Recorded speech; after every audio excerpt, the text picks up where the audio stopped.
Family, what's good? This is Taurean. Y'all know me. Y'all already know what to do. If you're going to like it, you're going to like it. If you're going to subscribe, you're going to subscribe. All that YouTube stuff that, they tell us we got to do. Y'all know what to do. Y'all know me, though. Let's get straight to it. You seen the title. The title is Don't Call Me That. So why did I name this Don't Call Me That? That's a great question that you didn't ask. It will be my pleasure to answer that question. So this kind of came from an experience that I went through that I know maybe other Christians and believers go through, right? And it's one of those things where I know for a fact, definitely for men, this happens. I can't say the same for women. I'm not sure about that.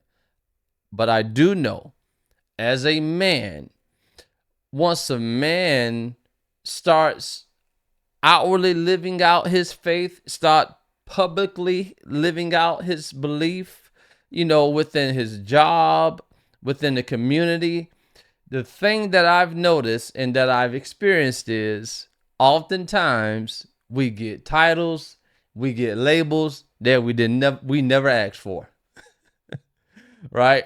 We get called pastors, we get called preachers, we get called evangelists. I got called a reverend, and the thing about it is that someone that publicly lives out their faith, especially in the space that I'm talking about, that's called a Christian, right? We got to understand that when our faith is lived outwardly, right? That's what we've been called and commissioned and empowered to do. But I know what you're thinking, and you're probably thinking to yourself, Taurean, why did you name it Don't Call Me That? I got you. That's what I'm here for. I got y'all. I told you. So I can't remember which name or label or title it was, but I know it was after being called one of those, and I'm walking away and I'm a little upset or whatever the case it may be. And the Holy Spirit hit me right on the spot, said, so you upset because they're calling you that? You know, it's other stuff they could be calling you. You know you, and I know you better than you know yourself. You're upset because they're calling you that when they could be calling you a whole lot of other things. Y'all follow me, right? And when I tell you, I have not struggled in any way, shape, or form with people trying to label me or put me in this box or whatever the case may be. Here's the thing. Here's what I understand and know. First off, man, somebody who is studying the Bible, trying to learn more and grow more in their relationship with Christ, don't deserve a title. It's called a Christian. It's called a disciple of Jesus. It's called a believer. So when I first came into this, Christian space, I guess you can call it, I came in as a rapper. I came in doing music. And then I kind of saw some needs, and some places where, I felt was void where I can serve it. And I went from, music to, just putting up inspirational quotes. Then I went from that to doing like encouraging videos. And then I went from that to getting speaking engagements. Then I went from speaking engagements to actually preaching, so there's a lot of things that I've been able to do in this space. And like, for me, I really have to be intentional about not allowing people to categorize me or put me in this box. When at the core of who I am, I'm a servant of the Lord, and whatever capacity that He wants to use me to serve in, I'm going to submit to it, right?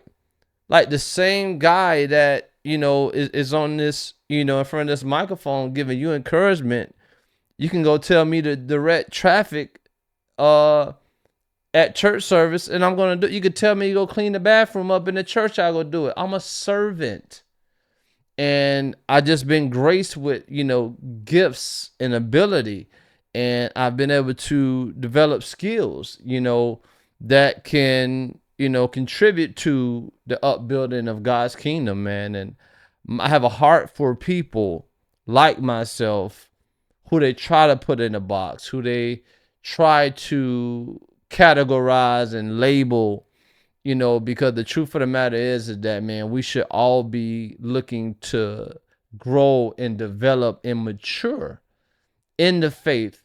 And we shouldn't be shy about living that out loud in the public, in front of the world. Therefore, let your light shine before men, that they may see your good works and give glory to my Father which is in heaven. And my encouragement to anybody looking at this video is, if this is a tension point for you, if this is an area of struggle, people gonna always try to put you in a box. It's our choice whether we choose to live in it, right? People always gonna try to throw titles on you and say things and, have religious rhetoric around you.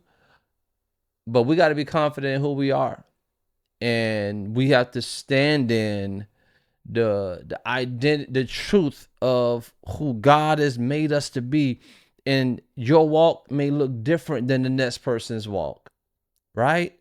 That's what makes it a personal relationship.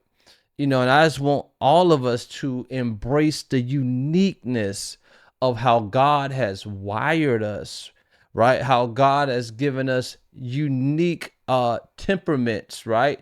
And abilities to carry out this mission and this call that he's given us. So yeah, I got a little passionate right there, but it's my heart, man. It's who I am, and I've always been this way. I think that just with growth, maturity, and experience, man, I've just learned how to express the passion and the desire that I have in my heart for his people, man. So I pray that this added value to your life. Pray that it encourage you in some way, shape, or form. And yeah, definitely stay tuned for more. And I look forward to seeing you in the next video. By the grace of God, take care. In the presence of my enemies. In the presence of my enemies. Don't try to tell me I didn't want to see you breathe. Like God gon' bless me in your face, you ain't gotta leave. I told him open up their eyes, Lord, let them see. You made a table in the presence of my enemies. And I'd be lying if I said that I seen it coming. He called me out the grave and I came out running. I saw a wave and I jumped on it. I got a blessing in front of me, I ain't acting like I don't want it.